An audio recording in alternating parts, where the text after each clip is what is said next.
আমি তুমি সন্তানকে উপদেশ দিলাম, সেই বাবা মাকে খেদমত করতে গেলে তুমি মানসিকভাবে আগ থেকে প্রস্তুতি নেবে।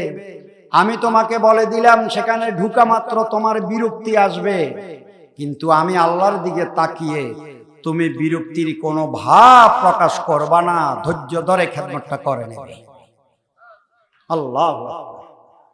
এরপরে আল্লাহ বলে, মানুষ যখন বুড়া হয় তখন শিশু বাচ্চার মতো মেজাজ হয়ে যায়। আমার হাতে সময় নেই না আপনাদের কথাগুলো বুঝিয়ে বলতাম। ছোট্ট বাচ্চা যেমন এক কথা বারবার বলে, ঠিক একটা মানুষ বুড়া হয়ে গেলেও জ্ঞানলেস যায়, তো এক কথা বারবার বলে, তখন কিন্তু তোমার কাছে গোসা আসবে। যেমন ছেলে ঢুকছে, বারবার কয় কে রে, তুই কে রে, কে রে, এটা কে রে, কে যায় কে আসে, একবার দুইবার তিনবার হয়তো ধৈর্য ধরে ছেলেটা উত্তর দিছে।